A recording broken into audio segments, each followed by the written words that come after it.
Where Kriegel at?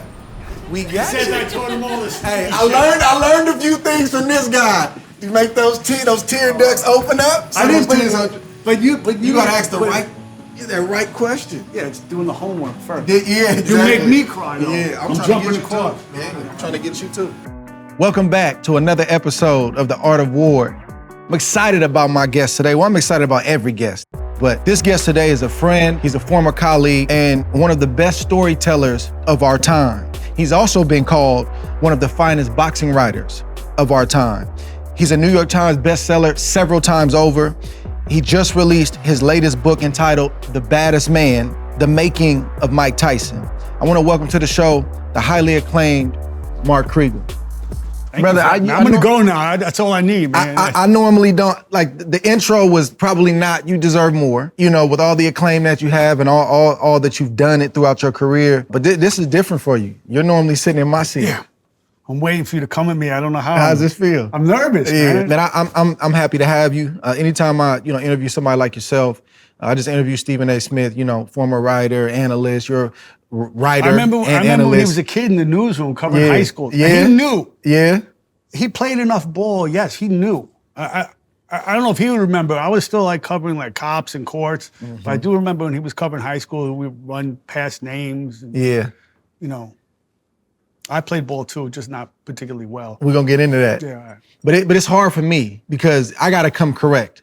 Grammatically, intros, conversation, research. I gotta come correct when I'm sitting next with guys like you. So this was painstaking research for me. Man, I always want to start at the top. I love the origin stories, and I love, going back to where it all started. That always does something for me and brings a story to life. You were born and raised in New York City. Take me back to you. From here. Every time we do a show at MSG, you're like, man, I grew up right there. Right. Tell me about your earliest memories growing up in New York City with your mother and your father. My dad taught at City College in Harlem. He's a wonderful man. He had polio. Mm-hmm. Got polio when he was 11, so lost the use of his legs. His name is Leonard? Leonard? Yeah. My dad was the most macho cripple anyone's ever seen. So he built himself up physically, really? Reconstructed himself. He was from the Bronx, and so he lost the use of his legs, and I think that was the defining event of his life, and to a certain extent mine, and marrying my mother, raising a family as he did. But my dad was a gentle guy, but a very tough guy, very charismatic. He was a teacher, writer. I grew up a couple blocks. We're in New York now. I grew up on 8th Avenue, and if you ever see Co-op City in the Bronx, it's like a whole bunch of buildings. It's a development. It was like back then. It was like the projects for Jews, and it was just on 8th Avenue, right by the Garden. I remember playing ball on 26th Street at St. Columbus Schoolyard. I remember getting my ass kicked after school, PS 33 a couple times. Mm-hmm. I remember sneaking into the Garden, because now I'm on 8th and 28th, and the Garden is it starts on 31st Street. So you could sneak in through the bowling alley. Mm-hmm. You could sneak in to a couple places. There was an elevator on the side. I remember lighting a bag of dog poop, pressing the elevator button. The security dude comes out. He comes out, steps on. You stepped. We run in, go up the elevator into the Garden. The dry cleaner downstairs, Murray the dry cleaner, the Knicks would drop off their uniforms. Mm-hmm. So I remember going in, and before I go out to play, you could touch the unis, like Clyde Frazier, Earl Monroe. You touch the uniforms, go out to play. It still didn't do me any good. Nothing rubbed off. Yeah. But not even a little bit. No, but I loved New York in the '70s. I loved the music. I loved the town. I never thought I'd leave, but I don't think I'd come back, man.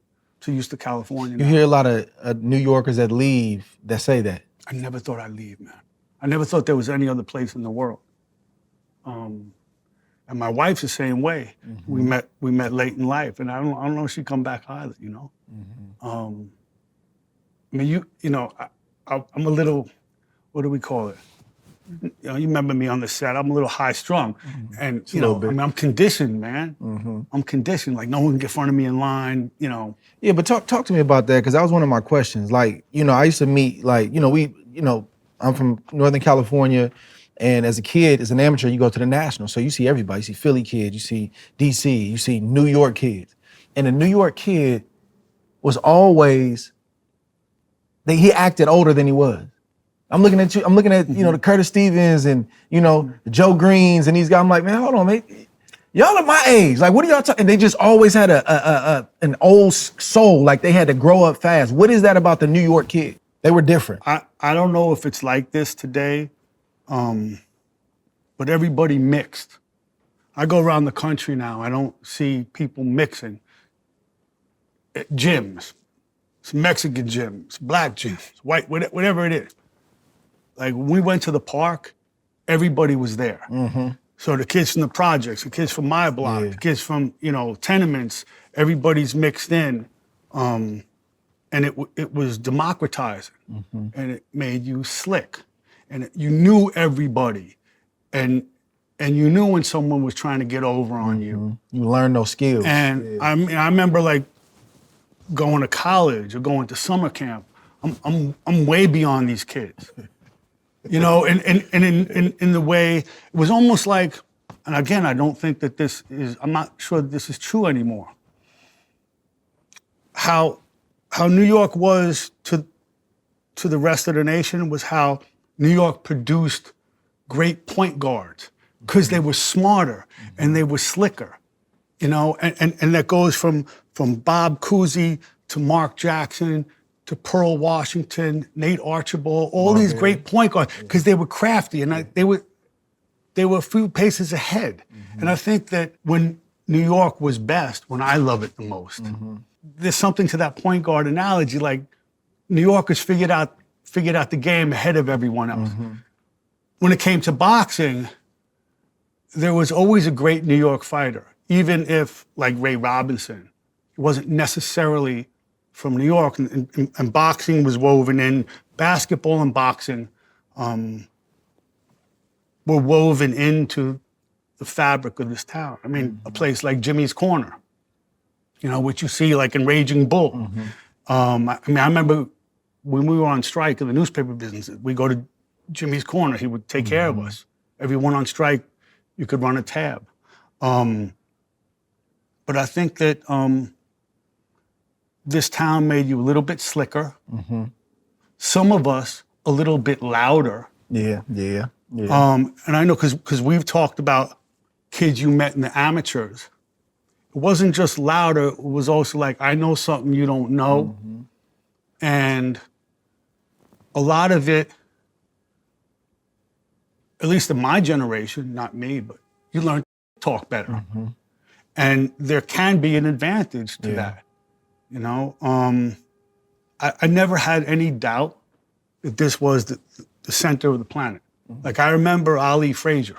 I remember kids talking about it in school. I remember something happening, like this is the 8th Avenue, so like 2 blocks from my house. Something incredible was happening in the world of grown-ups, and somehow, even though it was a fight, it had something to do with politics and culture and this and that and all the stuff I didn't understand in whatever it was, 2nd grade, 3rd grade. But I knew that I was in the center of the world.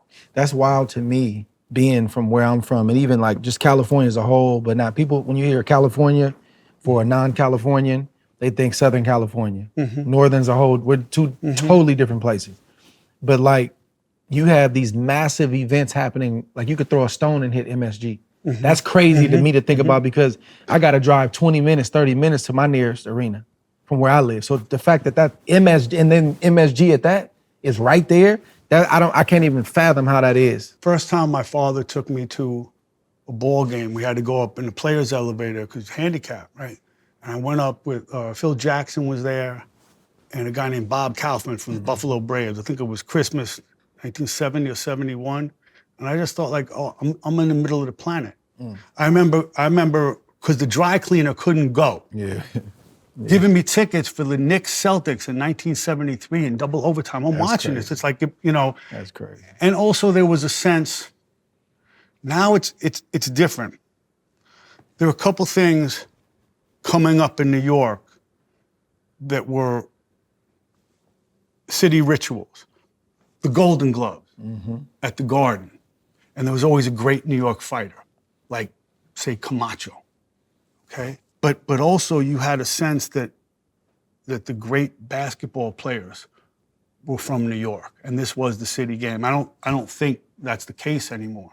And I also think that, if you have any game as a ball player now, you never see the park.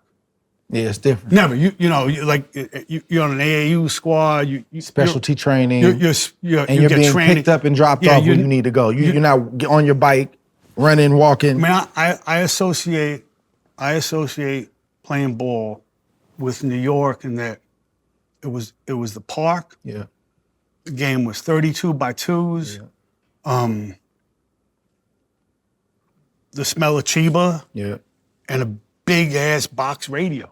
And that was all part of ball for me. And now if you have any game at all, only scrubs play outside now.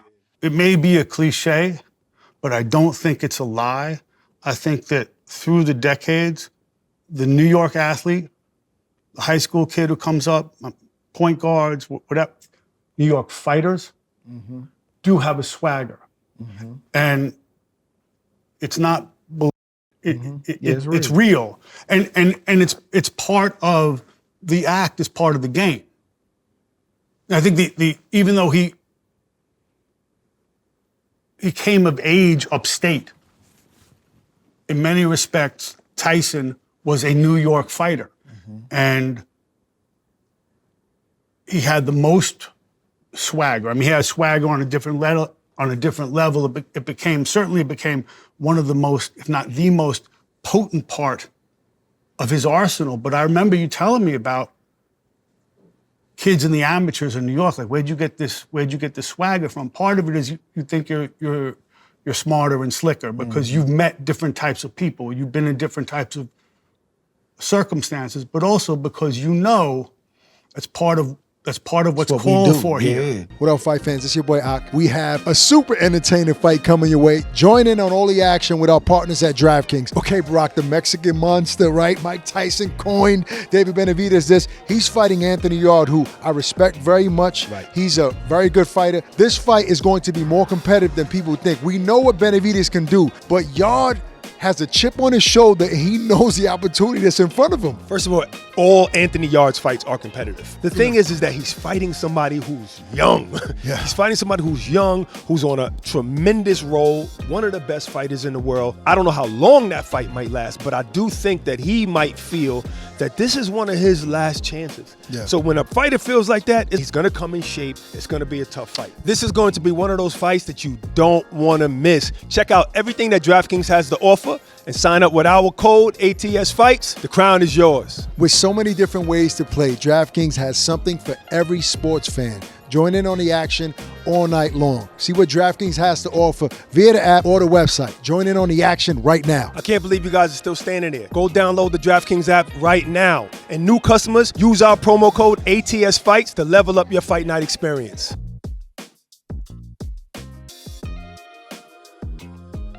When I first met Curtis Steele, I hadn't met him yet, but we had same tournament, my first national at 10 years old.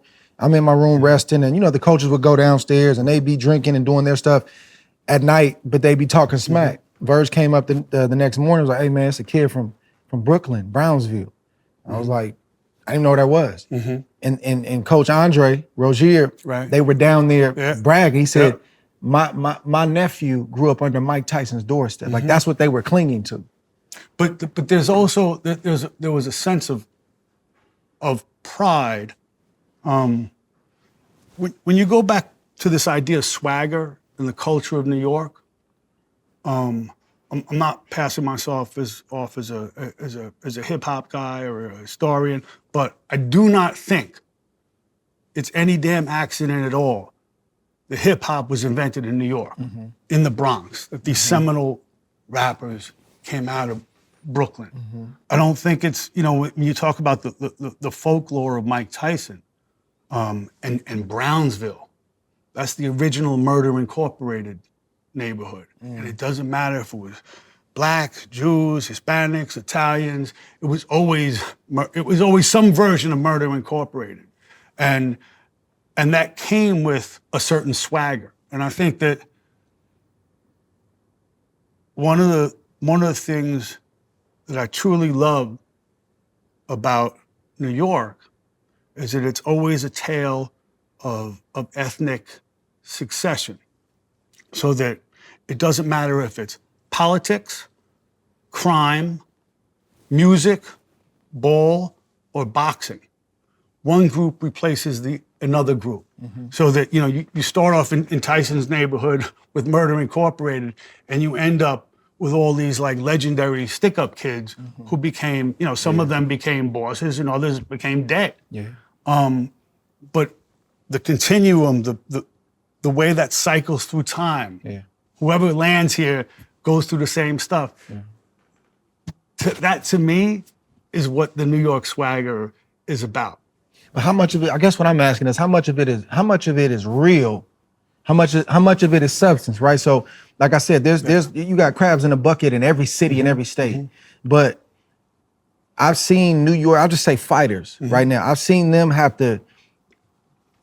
They've started good, not all of them, but they've had some unique struggles, man. Where at a certain point there was a falter or a fall, and that happens everywhere, all over the world. I'm not just picking on New York. I'm just asking you because you know the fabric of the New York athlete. I think. What have you seen? The ultimate case is Tyson for all of his physical ability and prowess, which was considerable, and I don't think he gets nearly enough credit on the come up.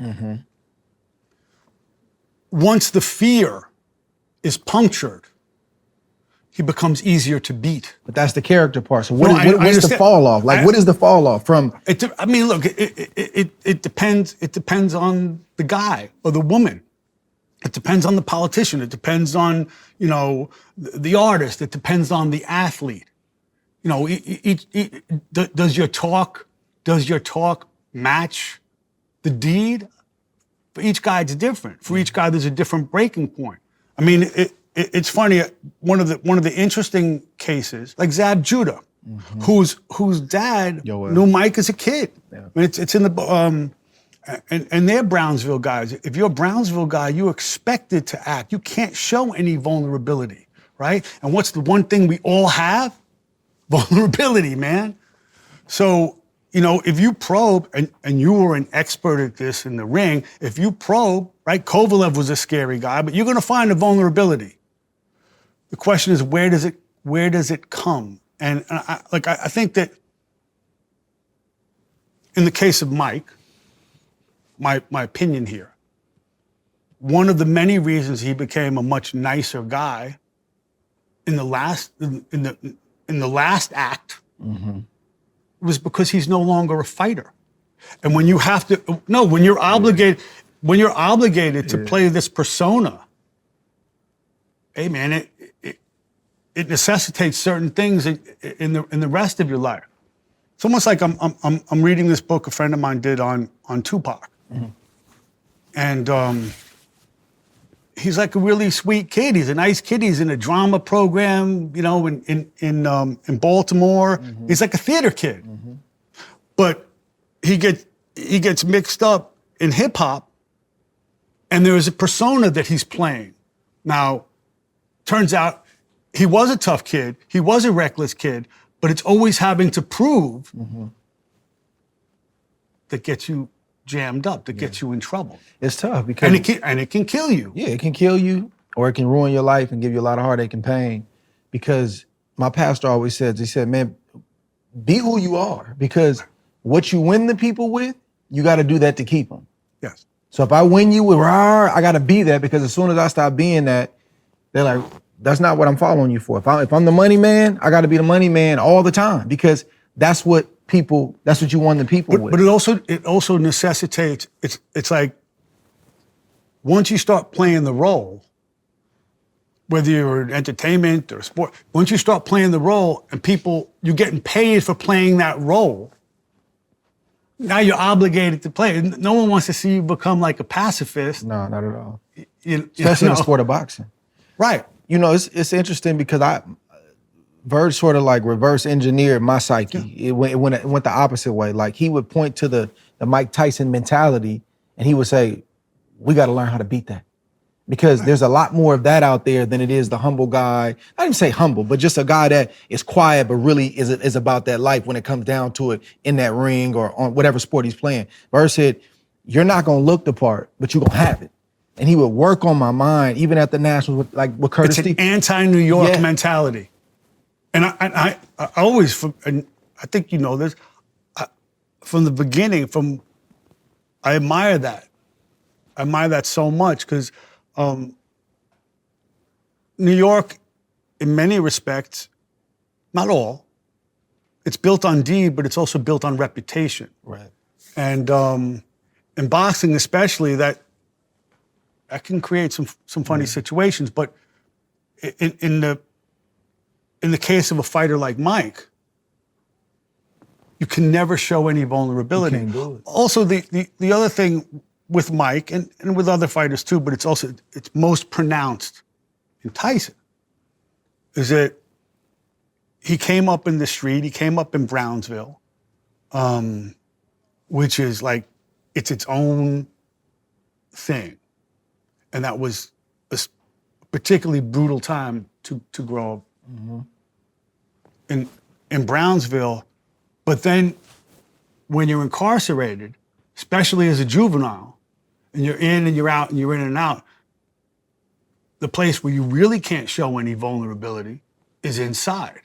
So I think that this notion of being the scary guy, not being able to show any vulnerability, even though in his interviews now, one of the things that's most endearing about him is his ability to be vulnerable and to be honest. But when you got to play that all the time,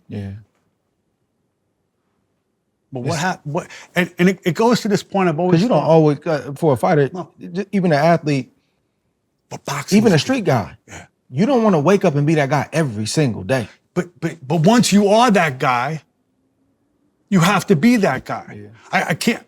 How many?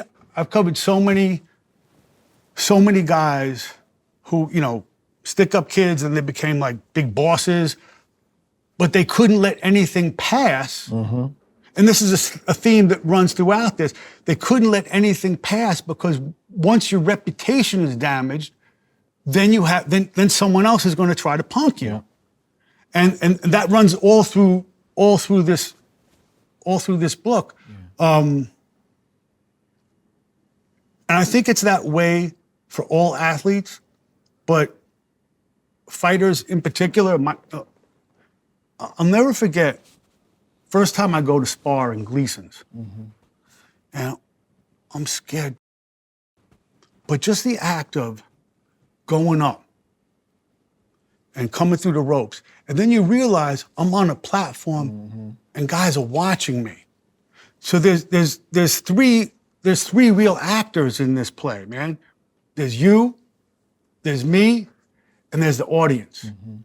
And one of the things that was most intoxicating about Tyson is how he played in front of the audience, the quality of the knockdowns. Whether it's the same thing in the street. If you see a guy get like really messed up and think, oh wow, it stays with you. But I hate to say this, but part of it is a performance. Mm-hmm. And if your rep is built on all these people watching you, on the audience, now you're obliged to give them a show. And I think that's what makes, it's true for all athletes, it's true for all performers, but boxing the most, because you're in there and you're basically naked. But Mike took it to the next level. It's one thing to perform on fight night and be that raw guy, but Mike had a vocabulary. Mike could spit, meaning he could talk well, and he knew what to say and when to say it. He'd say that one thing at that press conference, and you see a grown man get fearful. Mike had that to go along with what he did physically. And that's a huge element of what took Tyson to this level where he remains today, why we are still addicted to him, and why Jake Paul, who's a really smart guy, at some level, he knew, I think they did like 113, 108 live streams, or I don't know how, whatever. Something crazy, like something crazy, right? But he could only do that number with Tyson. I don't care if he's 58, 38, 98, whatever you want to say about the fight. And there was an ancillary benefit that we got this great female fight right before that. But he knew. And when you talk about what he said, there are a couple elements of it. First is the knockout. And people, it's like jazz. People lie their asses off. Oh, I love jazz. Oh, yeah, what's your favorite album? You know, oh, well, you know. You can't name it. Okay. I love the sweet science. Okay, yeah. Well, you know, but you know and I know you're here to see some type of Mike Tyson. And when Trevor Berbick falls, when he wins his first title, he falls at every corner of the ring. That stays with people. It was the first generation of video. But then you put a microphone in front of him, and there's the voice.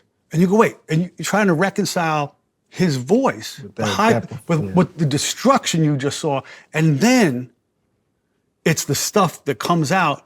And to me, even back then, I thought that the sort of racist, the quasi-racist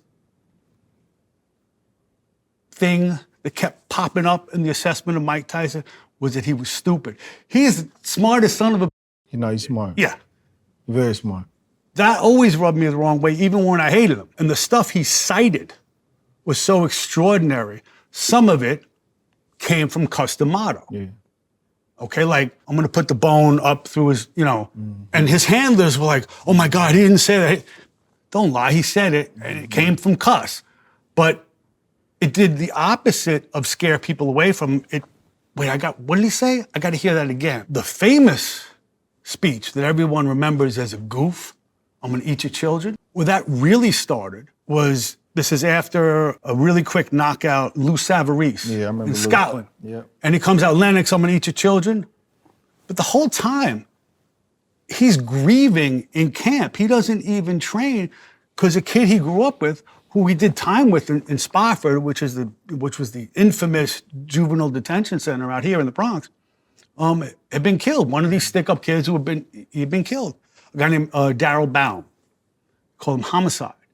And he was straight up grieving through that. He didn't train. And that's the stuff that people forget. Was he selling the fight? Yeah. Was he out of his mind with grief? Yeah. Yeah.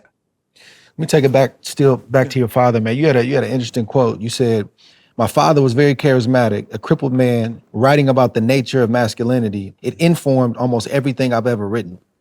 What did you learn about your father watching him throughout the years in your lifetime? Your biggest takeaways? I remember being 4 or 5 years old, watching him teach a class. And the kids were spellbound.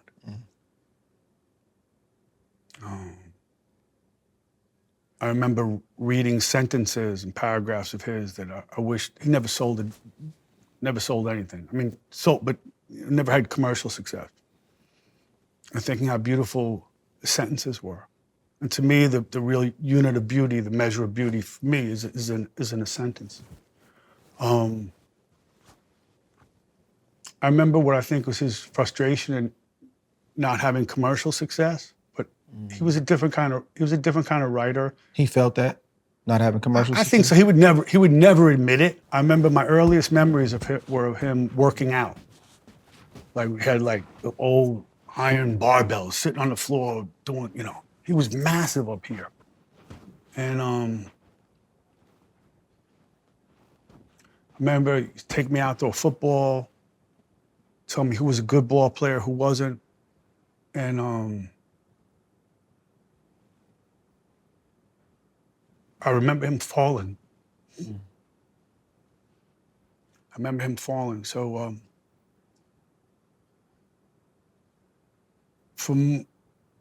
till I went away to college, most of the time he was on crutches. So you have this big guy with braces, old-fashioned, braces. And barrel-chested, big arms on these aluminum crutches. And he'd walk in the streets of New York. I mean, he would walk upstairs, little stairs in Rome, walk everywhere, drive everywhere. But I remember him falling. I remember the crash. All that coming down.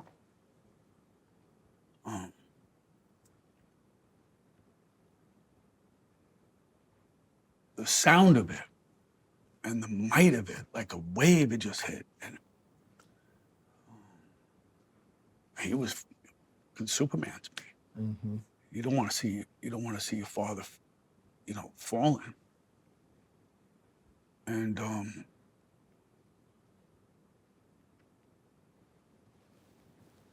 he couldn't get back up himself. He had no legs. So I had to grab onto something and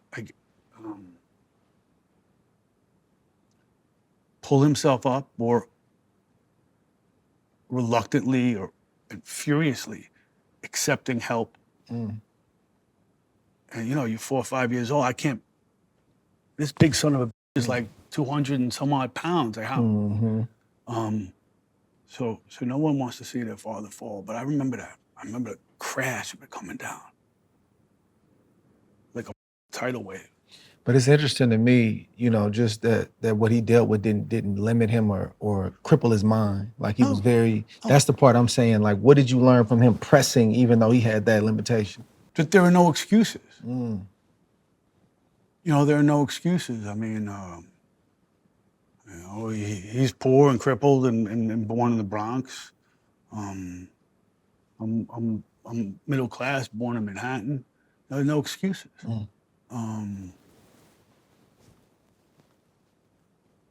You became a writer because of your father? I went to college, and even after I got out of college, I thought I was going to be a lawyer because I never wanted to be vulnerable in the same way my father was. I never wanted to have to depend on the reception of what I wrote, or I thought it was unfair. I don't know. But but I was a talented writer. And I remember I'm tending bar, and I'm studying for the LSATs, and I start writing because, I'm supposed to be a writer for a lot of reasons. My father and whatever, my natural talent, what I was actually good at. And I take the essay portion of the test and walk out. I go over to my friend's house. He goes, "What's the matter? You're supposed to be in the LSATs." I say, I'm not going to do it. Really? Yeah, I'm not going to do it. I go through 4 years of college. I quit playing basketball because obviously the coach was sane, but he didn't recognize my true genius as a shooter. I get out. But you had some game, though. Well, not enough. I went to a school, Swarthmore College. Very prestigious division, but not prestigious for basketball. Yeah. But it was the only place I knew I could actually play ball as a freshman. So your game above the rim or below the rim? Well below. Well below. Okay. Come on. But you can shoot though, right? I can shoot. Yeah. You had a 3-ball? You shoot 3-point? Hey, wait, I'm so old. They didn't have no 3-point line? That's crazy. I played knees in high school, man. If they did, I might have hung around a little bit longer. Yeah. But was Pops feeling it? I think that I wanted to. I was not a talented athlete, but I fashioned myself into an adequate high school basketball player. I loved it, but I also loved I did love the idea that. I hope this doesn't sound like giving him legs. I loved it. I thought it'd make him proud of me, So I get out of school, and I take a job. I take a job at some place in Washington D.C., which is you go for a year or two before you go to a law school or something like that. I'm like, I hate this, man. I just hate this. You would have been a dynamite lawyer, but I think I would have. I think I want to be a writer. Yeah. So I quit come home. I said, Dad, I'm gonna write my novel. I said, yeah, where are you gonna live? Like, oh, I'm living my. It's not really happy. You write a novel. Can't even write a sentence. Yeah.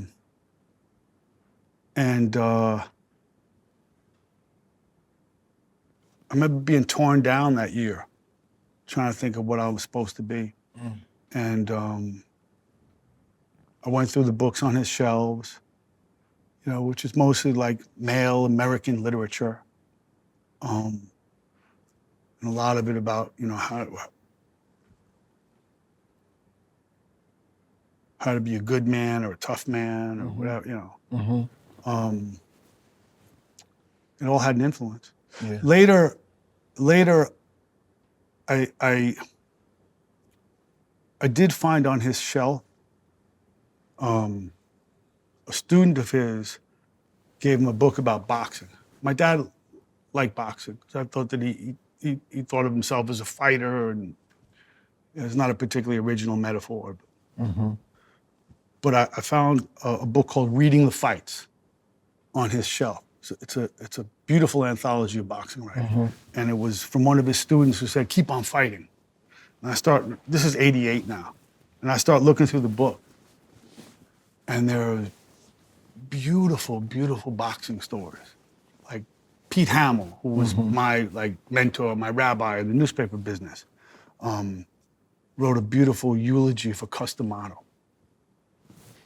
And there's a piece from Norman Mailer about Ali's ego, which is central.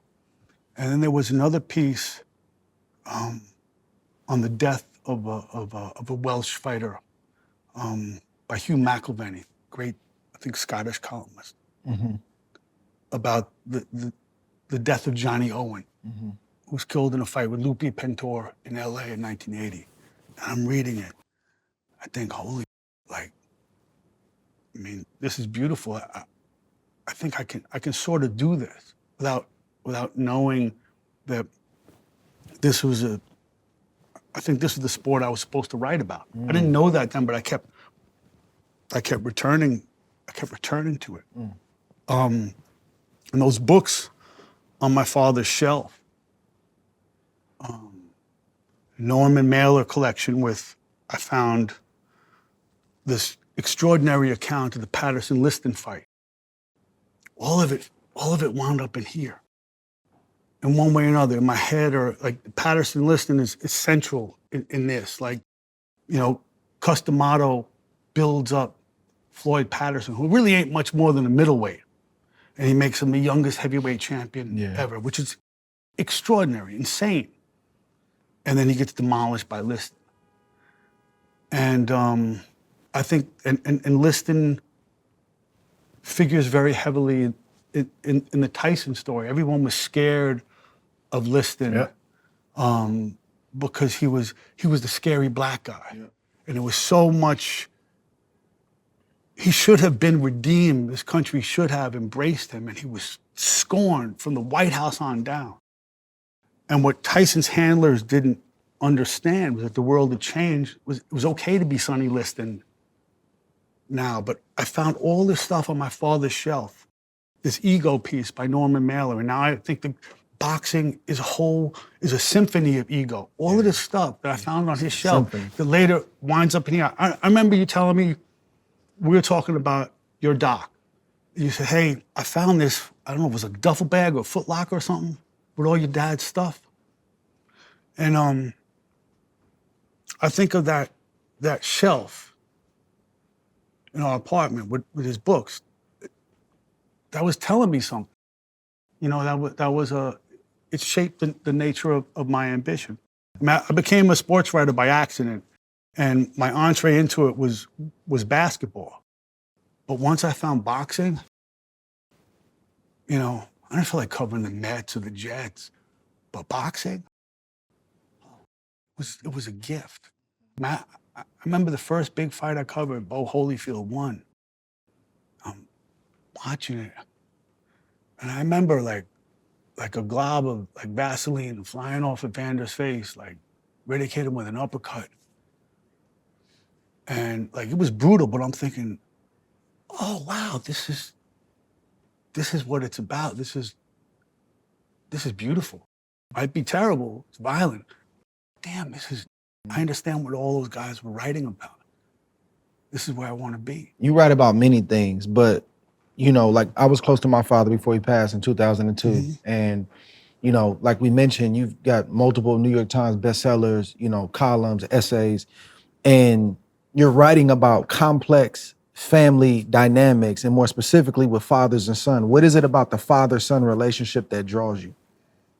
I mean, look, my dad, for all the reasons we've been talking about, my dad was this extraordinary influence in everything I did. My first novel was about fathers and sons. My book about Pete Maravich. Mancini. It's about fathers and sons. Mancini and Maravich are explicitly about fathers and sons. Joe Namath was not. Tyson's both, but I think the most driving force is the mother. But I think that anything you do, all the dysfunction follows you all around and makes you who you are, and the love too. But in boxing, it's the most clear, it's the most explicit. And people break my balls like, oh man, another like father story, son from Kriegel. Oh, I get, but hey, but I started certainly with ESPN. Since the time we know each other. I didn't ask for this age. But here comes this sport where everyone now is trained by their dad. And we've talked about it that your dad reached this point where he had enough sense of himself, and I don't want to speak for you, but but say, hey, I'm going to give you to another man. He's going to train you because I know the perils and I know all this stuff. That doesn't happen anymore for whatever reason, but one of the reasons I do this story about fathers and sons so often is because just the way this sport ended up. You know, Teofimo, Devin Haney, Lomachenko, I go on and on and on. And in a certain way, look, I understand it. I want to be a writer in large measure because of my father. Okay. But the ultimate in male vanity, and what it is, hey, my son can kick your kid's ass. Forget Little League. My kid will mess your kid up. What are you going to do about it? That's at the pro level, but that you know where it starts. No, I understand that. But I'm saying that intensity, like that's starting locals, regionals, nationals. Guys going at it. I understand that. And that's what the young kid is brought up in too. Like people don't like register that obviously because they're not in the sport like that, or they're not in those formative years. But like that's the stuff we're around, that type of energy, that type of, you know, ego, that type, like, hey man, my boy now we gotta go back it up. I gotta back up your smack talk in the lobby at 2 a.m. while y'all drinking. And there's another, I see this all the time in the amateur circuit. I see it in the gyms. But there's another element to it too. And it's less attractive than even the ego, which is the money. And I do feel there's a lot of kids, you know, who feel responsible for the family's livelihood. Someone once made the argument. Family or the father? Family. You're the family, like, yo. Breadwinner. You win a couple Golden Gloves titles, guess what? You're the family business. You're going to bring us out of here. I once had a manager make the case, he goes, I can't prove it, but I think it has something to do with the financial crisis of 2008. Everyone became, after that, every dad became a trainer. You know, check out YouTube videos. Some of them pretty good, okay? You know, David Benavidez's father, Teofimo's father, it goes on and on. You know, these guys did not come up in the game, but somehow their kids are championship level fighters. But I also think that there's a sense, it's New York. It's New York. I also think there's a sense that becomes very clear to the kid by the time he's a teenager, like, you're the family business. You're going to get us out of this. You're our hope. That's a tough one for me. And I also think, by the way, and Tyson subscribes to this notion, by and large, I'm typecasting here. and I guess you're an exception, the toughest fighters, the great conquerors, are mama's boys. And Tyson makes this case, it's like Alexander the Great, which is another thing. It's like, maybe he got this from Cuss, and maybe it's him. He has this breadth of knowledge of really interesting stuff bouncing around in his head about Alexander the Great. And he compares himself to Alexander the Great. And my line here is like, I wonder how like Alexander the Great would have done on Amboy Street. Yeah. But Tyson his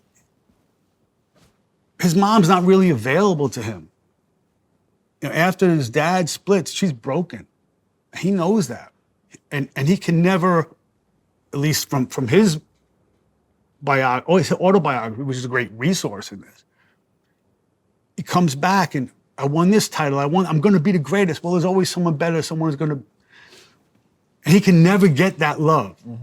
The interesting thing to me, and the incontrovertible fact of his career, is that the three guys who beat him when he was still Mike Tyson, Evander Holyfield, Lennox Lewis, and Buster Douglas, whatever else you want to say about them, they were all straight up mama's boys. And that's an extraordinary, that's more than a coincidence to me. You know, I think, look, to me, the toughest, most resourceful fighter we have today is a mama's boy. It's Terence Crawford. Now, it wasn't the too much love, it was the motivation. But Terence Crawford's motivation in proving his mother wrong, you're gonna get your ass kicked. No, you watch, is not unlike what Tyson talks about with Alexander the Great. I'm gonna conquer Europe or Asia to show my mom.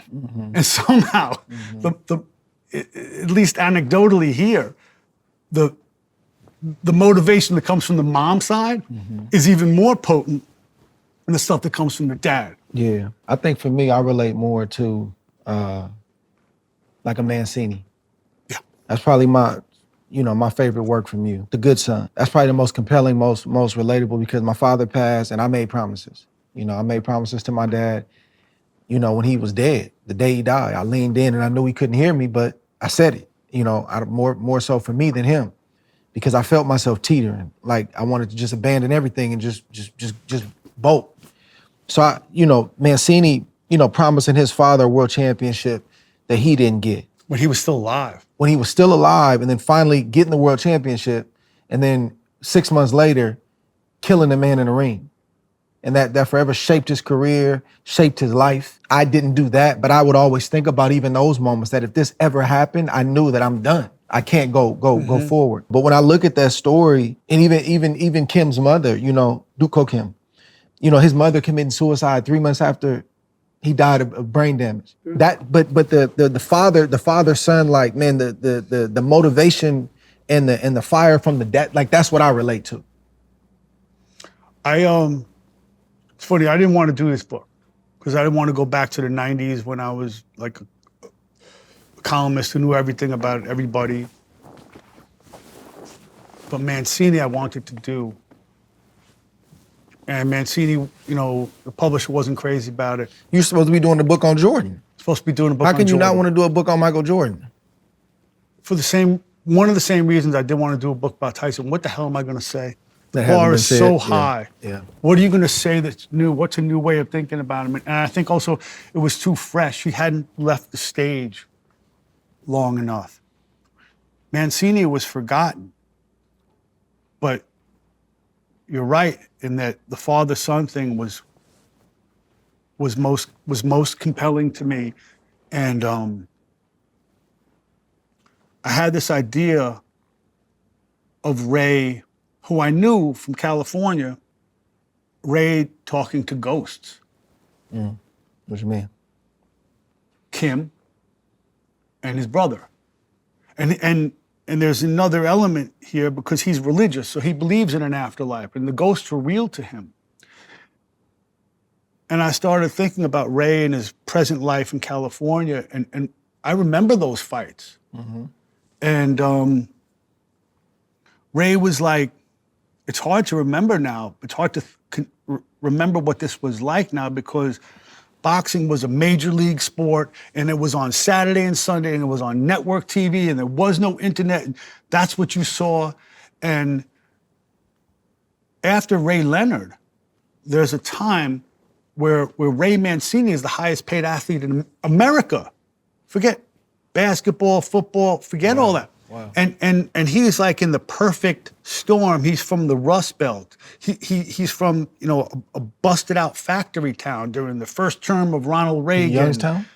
Youngstown. Youngstown's like the Brownsville of the sort of Midwest, or, you know, Brownsville is its own thing. It's like, I remember guys, you know, like a friend of mine from college, like talking about fighting, and they go, "Oh, he's from Youngstown." Like, no, that's a different thing. Like, they're tougher than like us. But also big organized crime town. You know, like, and there's always this question in Youngstown, like, who does it belong to, the mafia of Cleveland or the mafia of Pittsburgh? But I saw Ray talking to these ghosts. I remembered how heroic he was, because he didn't just say, wasn't like speaking over a casket. He was saying it to the world. I'm gonna win the title for my dad, who got screwed out of a title, never got a chance, you know, never got his title shot, and this was in the 40s. How can you not love that story? And he was so big. There's this period in American life, a brief one, where people will come up to him. And remember, he's demographically, at that moment in the early 80s, he's like the perfect white guy to come along for television. White, ethnic, it's like your father would have liked him, your father's father, all this stuff. He's from a busted out town. So it's like this irresistible story that they can sell. And there were, I think, in large respects, sometimes it's really unfair. There are two kinds of fighters. There's a fighter with a story, or a fighter whose story you know, and the story hasn't been told. But his story was irresistible. And there's this moment in American life where people are coming up to him, straight up serious, saying, "Yo, when you gonna kick Mr. T's?" They don't make any distinction between him and Rocky. It's just like the same, like, Italian dude who fights a certain way. And that's crazy, but it's real. Like, when are you gonna kick Mr. T's ass? So he was supercharged, and he had the right kind of style. It wasn't a style that was gonna make him have a long career. But he was also, by the way, he was better technically than he gets credit for. He had a better jab. I remember Bramble telling me that. But Think he forgave himself for killing Kim? yes, but I don't think he killed Kim. I think it's boxing. And I think that, and I would Kim know. dying at the hands of them. And he's devoutly religious. It fucked him up. I don't think he was ever the same fighter. And it certainly hurt him. I remember Aram telling me, he goes, "Look, you can sell a lot of stuff. And with Mancini, you can sell anything." Again, he's Rocky. But you can't sell death. And he's right. And all the heat that he generated, like right up there with Ray Leonard, the height of Ray Leonard, goes away. You can't sell death. So what do you do when you've done everything righteous? You win the title. You make it right for your family, for your father, for your busted out town. And this happens. And this happens. What do you do, man? And now you're left talking to these ghosts. And there was another element with him, with his brother. It was mixed up in a lot of stuff. So, what do you do when you're a kid and everybody's on your jock? Everybody wants to hang out with you. Mickey Rourke, this one, that one, and now. The other thing that did draw me to Mancini's story was his dad. In that, and this was personal, is that the more I knew about his father, the more I understood the father as a wounded character. And I do know about a son's love and wanting to, I don't want to say rescue, but ennoble the wounded father. And I remember, like, Ray talking about, you know, being a little kid picking up his dad at the bar when he had too much to drink. And between the lines, you knew what that was about. And I think that to make the family name right again, that he succeeded in that. That was beautiful. I mean, it's not a chance that Tyson ever got. I'm gonna shift gears for a second. You've been at ESPN since 2017. I think we got there right around the same time. You can get me in trouble now? A little bit, a little bit. Okay. Phenomenal writer.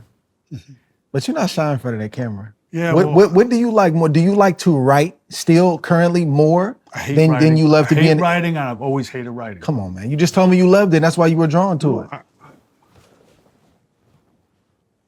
How you hate something you're so good at? Because I'm good at it. And I worry about every sentence, every mark of punctuation. And I see the same, it's funny, because like, you know, we would argue about you tease me, you call me neurotic. You're neurotic like me. I'm like, I'm not neurotic. I'm just me. I admire that, man. It's like, and it's one of the things I always thought that would work so well with you and Timmy. Timmy's like, it's coming out, bang. You have to, no, wait. I want to say that again. And there's a perfectionism about you. And it's not natural for television that you want to perfect everything. And there's a sentence or a paragraph that you have in your head, and I see it. I know how much care you take in it. So I do the same damn thing. It was a funny thing, because we would argue about the media. But to me, we would agree more times, and I talk about this with Timmy all the time.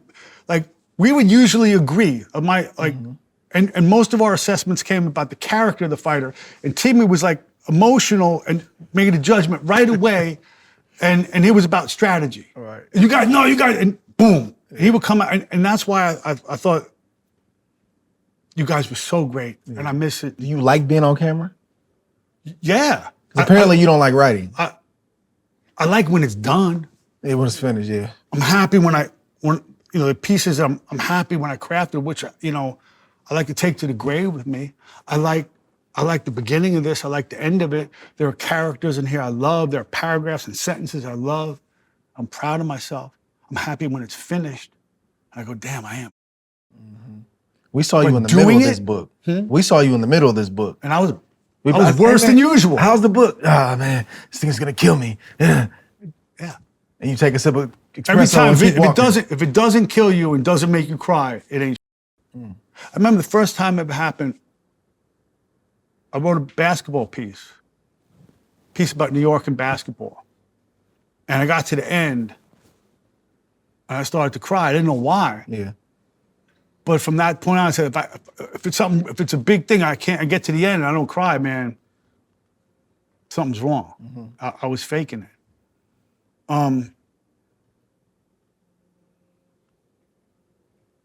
Like the perfectionism I have when I write. Not that I'm not that even that good. Come on, man. No, it kicks my. It might whoop you, but you're good. And I apologize. I apologize for all the times I was an extra pain in the while I was working on this. But I never felt so kindred with you as when you're working on your autobiography and you're walking around like me. Yeah. You're walking around like you just got your kicked. Right. It's hard because it's and I think what you think is what I think, which is once it's there forever. Oh, forever, yeah. Ain't no going back. And in TV, it's like you say one thing and then you. But I'm watching you for many years. You're measuring those words the same way you're writing them. And it would be better if I just boom. I would be better in broadcasting if I could ever simultaneously control my writer's instinct and my writer's ego and let my hands go. Just pop, like Timmy lets his hands go. Like I got to think about it and make a grand statement. Sometimes it gets in the way. Yeah. I would have been a better broadcaster if I could let my hands go and be quicker. And I had to learn things, by trial and error, a lot of error over the years. I tell you, the writing that I learned to really love was essay writing for TV, and it was a whole different craft. When you have something like this, and you're taking custody of of 120, 130,000 words, 200,000 words, God help me in the case of Joe Namath. You think that the weight of the book has to do with its, how heavy it is. Nonsense. In TV, I learned to cut through and get to the heart of it, and it was the only way I could stay on the broadcast was to I don't know if master is right, but to learn this essay form and to boil it down to what's the nub, what's the issue. And more often than not, it's about the fighter's ego, and it's about the spectacle of it, and it's this incredible continuum that boxing is, which is like ecstasy to humiliation, and it keeps going. And the stakes are so damn high. So writing about that, writing for TV, made me a better writer, made this an actual shorter book. That I found exhilarating. And yeah, I like TV because there's a famous columnist named Red Smith, and he was asked, well, what's your process? Oh, my process is real. My process is easy. He said, I just sit down, in front of the typewriter and I open a vein. And he was a bleeder. Larry Merchant once said to me why he liked TV more. It was because Larry Merchant was a great newspaper columnist. I was a bleeder too, Mark. I know what you're talking about. I'm a bleeder. You're a writer, and you're a bleeder, because it hurts. Yeah. And it's supposed to hurt. And if it doesn't hurt, my feeling, you're doing it right. Yeah, but how do you hurt? How do you bleed when you're writing about another person, an athlete? How do you respect that person? How do you respect that athlete as a man or woman, right? Not treat them subhuman, but yet still do your job. I don't think I ever treat anyone. Not saying you, I'm saying a writer. No. How does that work? I can only tell you for me, okay? And I try to treat, I think I have, not him. When I was a kid, he didn't exist to me. He wasn't real. He was just the villain in my column. I came up, I was covering cops and courts. My first Tyson job is Mitch Green. Go up to Harlem. He just got into a fight with Mitch Green. It was it was another thing, man. It was like going to Bensonhurst. It was like going to East New York. It was just another job. It was like, I was a city side reporter. I knew who he was, but he was an abstraction to me. And then he became a full-on villain. So he was the bad guy in my column. Another guy, Lloyd Daniels, was a basketball player, became a junkie, but an incredibly gifted guy, grew up next door. He was the hero in my column. But I knew Lloyd, and I knew what he had struggled with, and I could empathize with him. And I remember he came back from getting shot. I met him at West 4th Street, and my career. Yeah, when did he become human, though? To me, to you? To me, in 2012, I go to see his one-man show, which his wife, really in her infinite wisdom, wrote. The first making sense of his life. And it's before Spike Lee got a hold of it, so it was really rough, man. It was in preview at the MGM. And he wasn't polished. The performance was kind of jagged, and you could still stay working on stuff. And I'm watching the show. Here's a guy, I probably never wrote one good thing about him.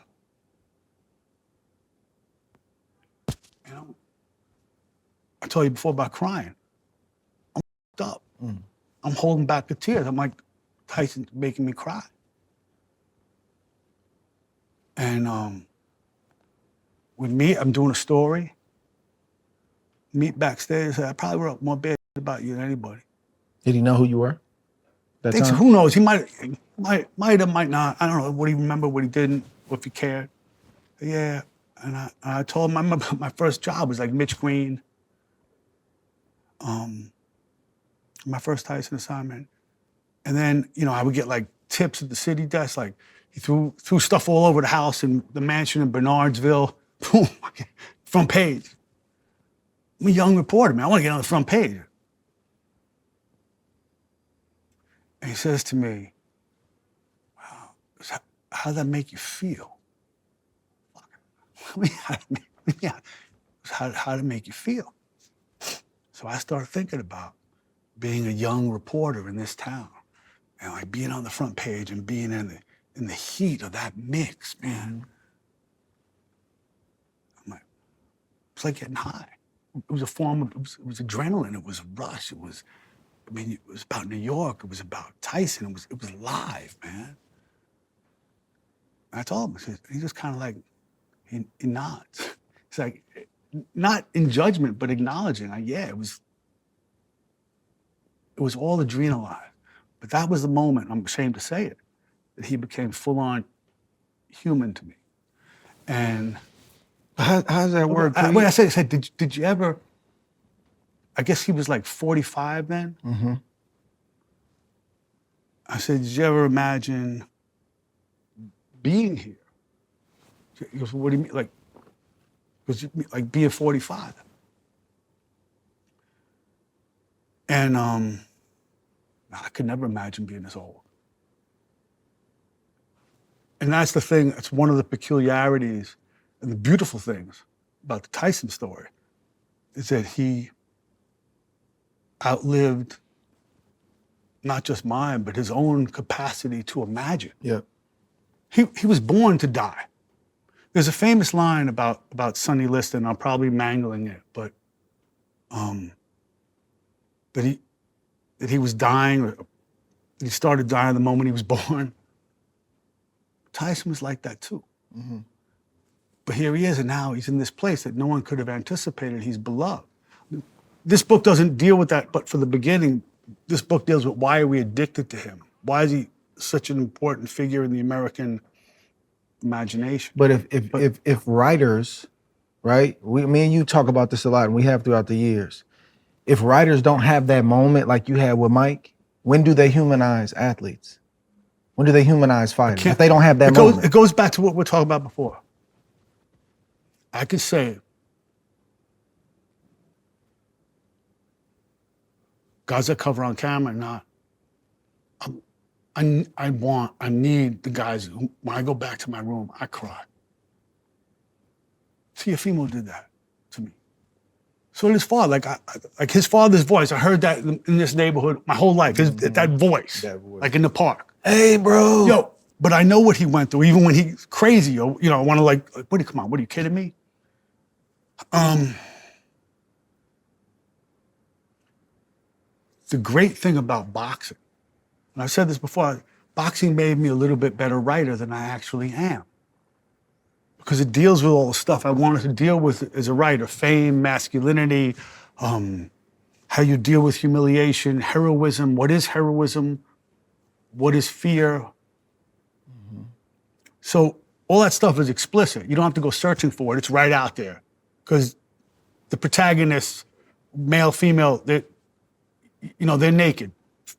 Physically, almost physically, and certainly metaphorically, it's all there. And what made them fighters, what makes you want to empathize with them, the wound, the hurt, it's not just ability. Athletic ability, okay, that's one thing, but there's got to be something in there that makes you a fighter. That's different. And more often than not, it's the dysfunction in your backstory. But if a writer has not put the work in, and it's not just on the writer, but I'm saying if a writer has not been trustworthy, every time you read an article, he's coming for you. I'm not saying just regular critique. No, I understand. But this is where we disagree. Listen, hold on. Every time you turn on your fight, let me go see what they said. Mm-hmm. It's nothing positive. It's always a backhanded compliment or something negative. And you already got trust issues coming from whatever lifestyle you came from. You don't. I don't trust you, so I'm not gonna give you the thing that you need to start humanizing me. How does that work? Athlete, writer. How does that work? You may not have a good heart. Doesn't mean what you saw was wrong. If I'm calling a fight, I could say something is heroic or something is cowardly. May not mean the guy is heroic or cowardly.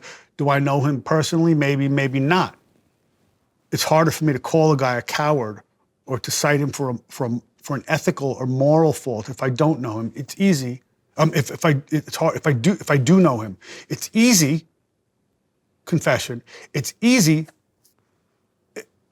When I was a kid in the 90s, a columnist, I don't know him. I don't give a shit. And plus, he ain't behaving well.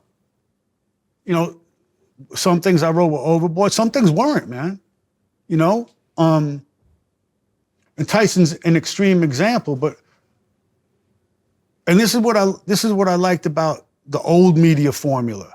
You call out a guy because he threw a bad pitch or he's a or whatever, you know, you're in the locker room the next day. You gotta see okay, him. I'm in the locker room. What you know? Gotta see him. I remember the Mets wanted to kill me, but I didn't care because I didn't want to be a sports writer. I wanted to cover like New York. I think that the problem that you're talking about is more pronounced today because every idiot with a phone can have an opinion on something they really know nothing about. Yep. So, I mean, part of it's human nature. Now, if I have a job and I got to go cover a ball game, I can't know everyone on both teams, you know, or fight. I can't know everyone. I got to rely on my best judgment. I trust my best judgment. Sometimes I'm wrong. Sometimes there are biases that I don't even know about. But I trust myself ethically, basically. Your point's well taken, but everyone tweeting and Instagramming and whatever the hell else they do right now, I can't even like put a picture up on there, but they're offering their opinions. Yeah. I mean, You know, go ahead, go finish that point. And I'm gonna say I something. really admire Shakur. And I like Shakur because he was honest with me. Like when it came down to going on camera, he gave himself up. And I always be indebted to that. And I think he got a bad deal. I think he got a bad deal in Dos Santos because he beat a guy who was supposed to be big and bad with one hand. Okay? People didn't like the fight. That's great. I asked Zepeda about that, and Zepeda knows, coming up on this fight, so I don't know how it turns out this week, but Zepeda knows. I said, what do you think Shakur's weakness is? He goes, well, if he listens to the social media, when he answers social media, that could be his weakness. He said that? Yes. And I don't think that he's wrong, okay? But how is that different? All those chuckleheads who are now experts on boxing and think Shakur isn't tough, isn't this, isn't that, has no game, he's boring, doesn't want to fight, as a runner, which is, I still haven't seen Shakur run. I've seen him be not violent, I've seen him be not ambitious, I've seen him throw one punch at a time, but I've never seen him run. But you have not thousands, not one sports writer, you have millions of dudes on here going like, oh, he's a runner. Well, are you basing that on what? Yeah. So what I'm saying, my question is, how is that less evil or less informed than the old media formula? Because I don't think it is. I think we have these like stupid notions that are reinforced a million times over by guys who, I don't know what fights are they watching. Yeah. Is Shakur a violent fighter? No, I don't think so. Can he not be exciting? Okay, depending on what the task is. Is he a runner? What the hell are you watching? What are you watching? With social media, you got to contend with it. You have to deal with it. And just like the media, you had to contend with. But it's a different ball game because I don't have to engage you. I don't have to talk to you, right? So I use Terence Crawford as an example. And I'm not gonna name names, but I'm gonna just speak generally. A lot of people were wrong about him. Bob has his opinion about, I'm not looking at the books, I can't speak on what he lost, I can't speak on that. But I'm saying him not being a draw, you know, talking about his personality, you know, and not realizing this dude's story, which you detailed in great detail this whole time at ESPN, but not having the wherewithal to say, man, maybe he's not very talkative because of what he's coming from, and there's a trust thing. So let me do a little work to try to build this trust, and then maybe we can have a better conversation. They wrote what they wrote. They put the headlines. Hold on. I just Go for it. Who is they? I'm saying those. I always think it's like it's always we gotta define who they are. They know who they are. Those that did it. Look, all I can say. Not all. This was. But hear me. I said those that did it. They know who they are. This is a point of frustration to me. They tried to bury that dude. And what happens is, but here's my real issue. It's not even the action, because that's probably not gonna stop. It's probably not gonna stop. People are gonna write, they're gonna do what they wanna do, and then they'll show up for the media event, and then they'll put a camera in your face. And I don't think fighters should engage writers as if they were other fighters. You know, these guys aren't fighters, so I wouldn't engage you on that level, me personally. But how can you put a camera in my... A couple of times you wanted to smack me. Maybe a few times.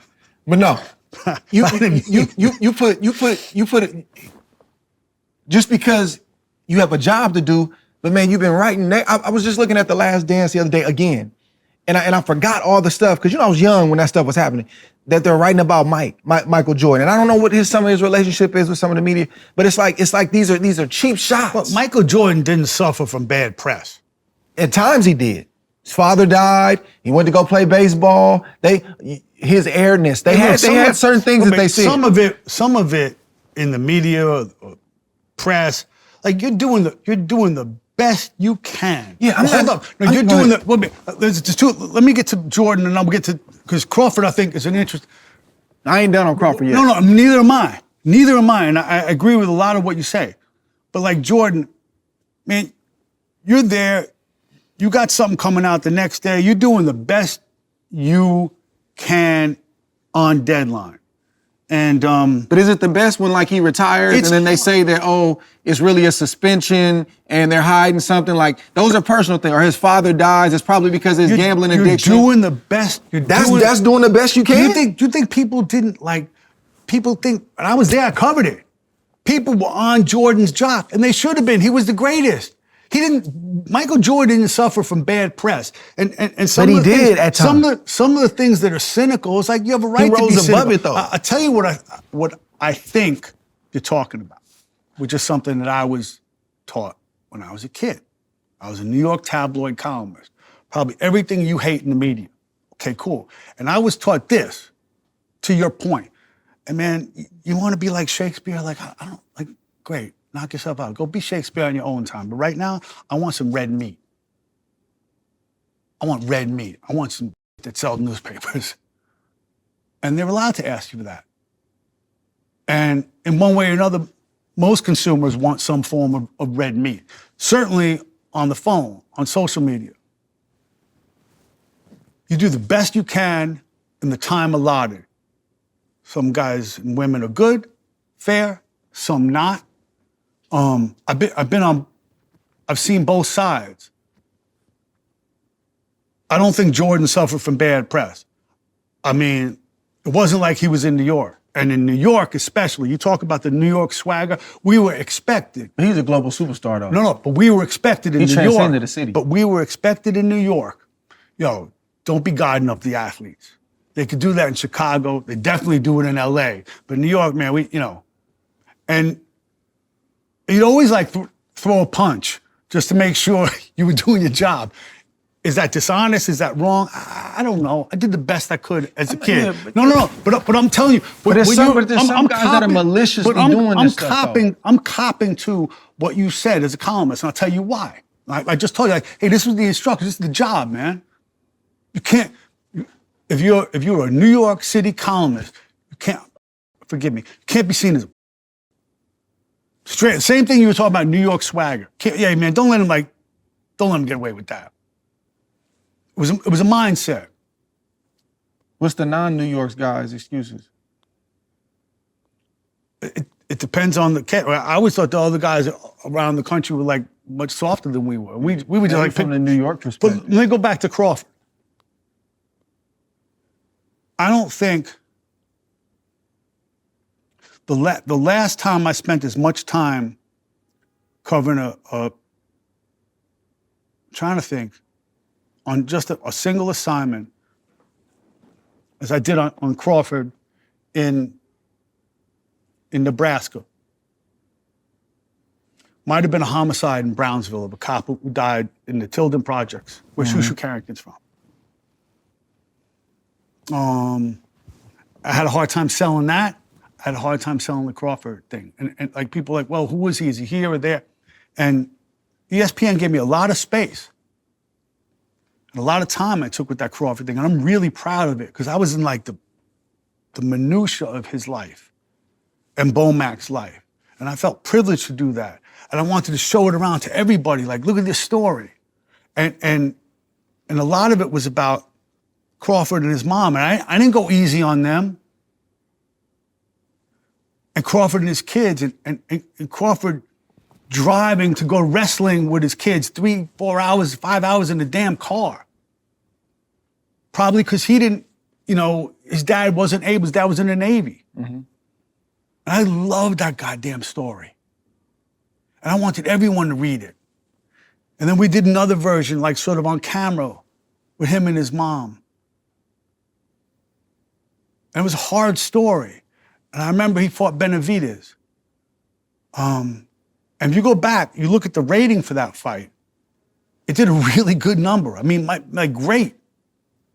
And Benavidez was a for that time considered a little bit substandard opponent. Even though he came up, he was incredibly talented.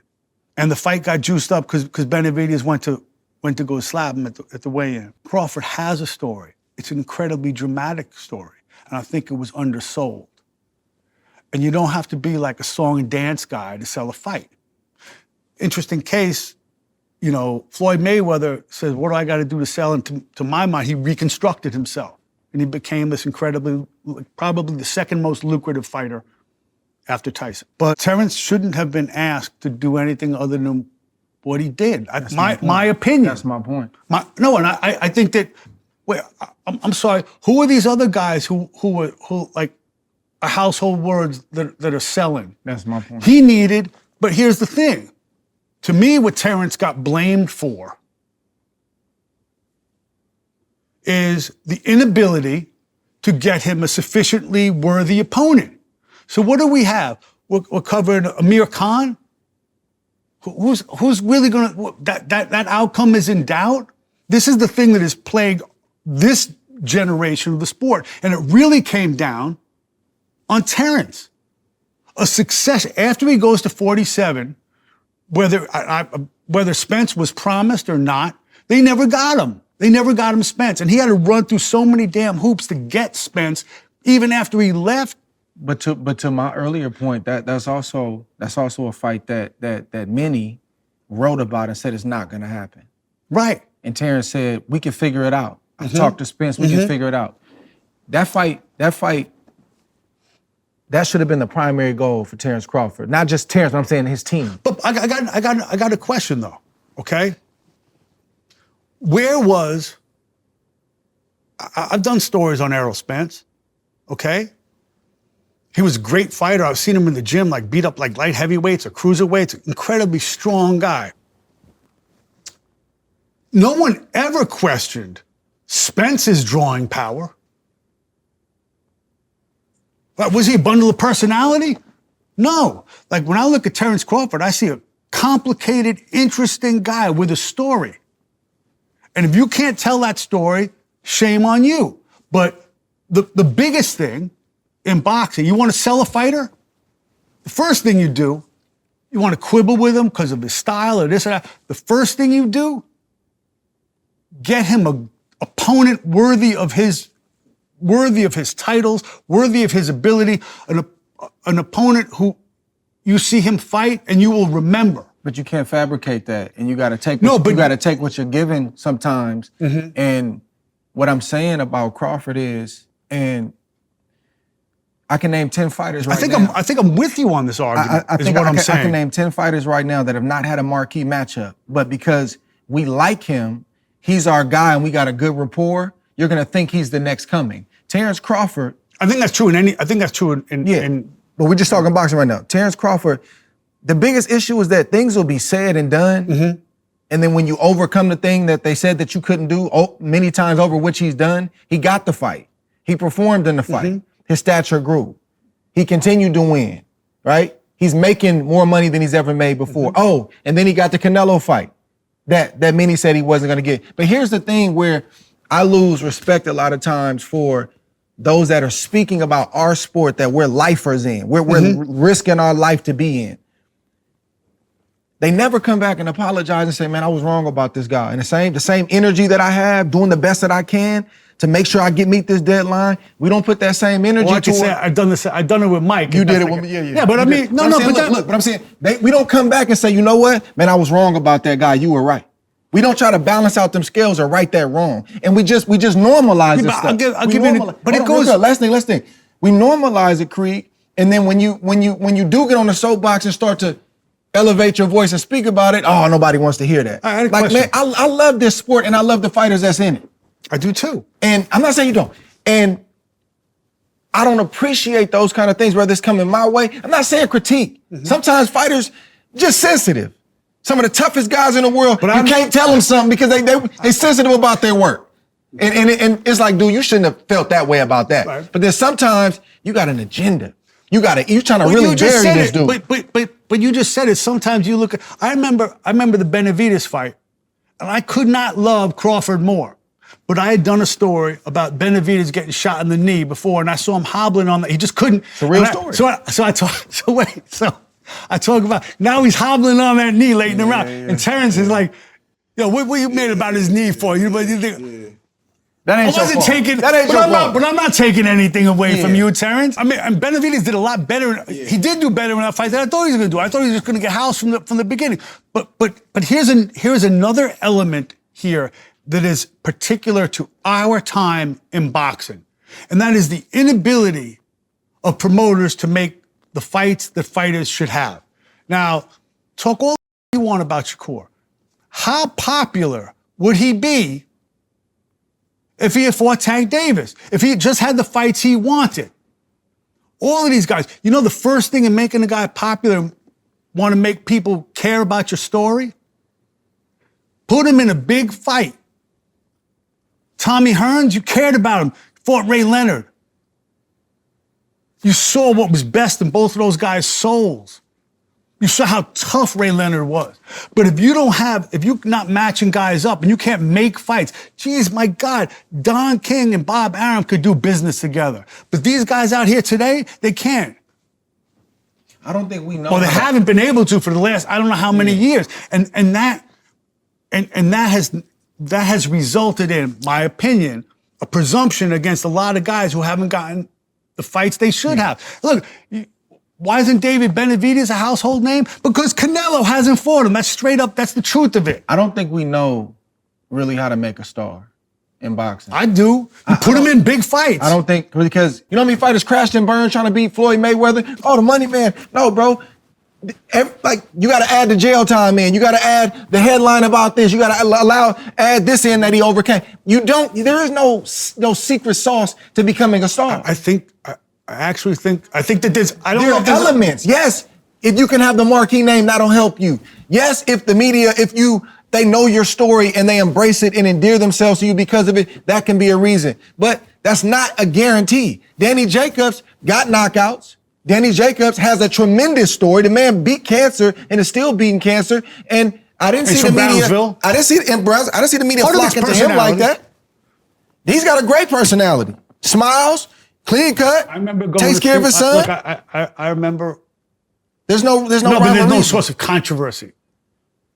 No, I remember, and Peter Quillen was working out at the gym I go at the time, and I remember going to see him and Quillen, and Quillen just got smoked. And why isn't Danny Jacobs bigger?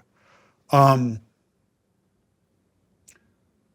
I do think that the first element in becoming a star, even before your personality and the rest of it, like some guys are stars, some guys are not. And TV executives most of the time can tell you with some accuracy.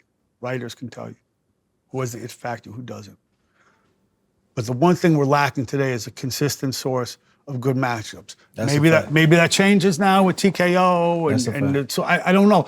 But you never had to worry about Ali Frazier if they were going to fight. Different era. But I understand. But what I'm saying is that it took Ali Frazier less time to fight the greatest trilogy in the history of this or any sport than it took Pacquiao and Mayweather to get together for one lousy, boring fight. I liked it, but I know a lot of people. Oh, okay. I liked it. But if you can't, you have a sport. You never have to worry about like what's going to happen in the NBA or the NFL. There's a playoff system. Yeah. You're seeded, and then it goes to its conclusion. Boxing, you have a mess. You have nothing to ensure that. So for the longest time, to go back to Terence, he wants Spence, and Spence is being held out. I don't know if it was Bob's fault, PBC's fault, whatever fault it is. Yeah. Now, look, what I had heard was that Terence was promised this and didn't come through. Well, then you got a problem. But all of a sudden, what did it take for Terence Crawford to become this universal star, even though he had HBO all the way up? Once he smokes Errol Spence, oh, we have a star. And then all of a sudden I see on Good Morning America, my clip is with his mom is playing. Oh yeah, of course. Where was everybody before? It's the matchups that were being denied. Listen, even after he loses to Holyfield, who Holyfield is convinced, like from puberty, that he's going to beat Tyson. How, I do not know. But when Tyson beats Spinks, Evander, who's never fought a heavyweight fight yet, is saying, how can I say he's the best when he hasn't fought me? He believes in himself. But even after Evander beats him the first time, next time right back, Tyson fights him again. I know it was the ear bite and all, but like, you didn't have to. Bo and Holyfield, they fought each other. You can't sustain a sport where the best don't fight the best. I agree with that. I think that a lot of guys have been conned into like, oh, yo, you're a pay-per-view fighter. I don't know who, he's a pay-per-view fighter, okay? Mayweather is a pay-per-view fighter. De La Hoya was a pay-per-view fighter. You can count them on one hand who's a pay-per-view fighter. And usually what happens is it's like a transitive property. You got to fight a pay-per-view fighter to really become a pay-per-view fighter. Yeah. There's very few pay-per-view fighters, but it's become, because as the pie has shrunk, I think fighters are getting conned. Yo, you're a pay-per-view fighter. Don't worry about that. Fight, man. You want to make yourself big and irresistible? Fight the best names you got. Perform well, and even if you lose, you win. Yeah. Did Evander lose anything from losing to Riddick Bowe the first time? Hell no. It was a heroic fight. God, the fighters today, man, and even in my generation, they see the toll that those fights took. Yeah. And I think that a lot of guys don't want nothing to do with that, number one. Mm-hmm. I also think that the money is not always there for those types of matchups. What's enough money? I don't know, but it don't seem like enough, whatever you're offering me. That's another thing. I don't think it's just matchups. I think certain guys, for whatever reason, you guys can figure out what that reason is. They need a matchup. You need this to be a star. Then maybe we'll accept if you get the right guy. Then other guys, you don't need the right guy. We're just gonna promote you as if you're the guy because we like you, we believe in you, and we appreciate you. I just think for guys like Terence Crawford and others, we gotta do a better job. Don't know if that's gonna happen, but like, if you don't understand where he came from or where certain guys come from, if you don't know how to tell that story, man, maybe you should ask somebody or go ask him and learn how to tell that story. Because if it ain't this story, I really don't know how to judge it. Because this guy, you gotta entertain me. You need the right opponent. Why does he talk like that? He don't talk enough. Listen, bro, everybody ain't called to be Mayweather. No, thank God. I could crash and burn trying to be Mayweather. Right. You know how many things Mayweather had to overcome? I'm not gonna name no names. You've seen Name them. No, I don't call them out like that. But you know what I'm talking about. I'm just saying. There's a lot of people that hold guys like Terence Crawford, and I think for the integrity of journalism, they got to start being able to do that. There's one more wrinkle. There's one wrinkle in the Crawford story. I'm gonna let you have the last word. No, I want you to have that. No. Which is what's stranger still is that, look, I understand Shakur, not an especially violent fighter. And I understand what people want. They want red meat. They want the knockouts. Okay. Yeah. Right. Terence is. Terence is a violent fighter. What's my point? That's my point. I understand. What am I missing? But Terence has this really unique balance of violence and craft. That's what's really, in the ring, that's what's most interesting about him. He's got this computer, he's working from the left side, he's working from the right side, and I wonder how this will work with Canelo. It blows me away. Right. Yeah. But in terms of, this is to your point, the wrinkle in Crawford's case is that he knocks guys out. I don't get it.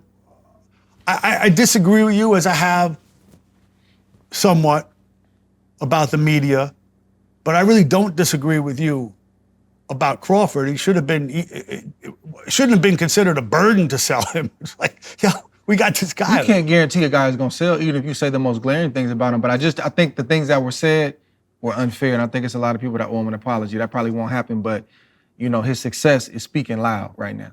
And it has been for the last few years. But we can do this all day, man. We're gonna do a part 2.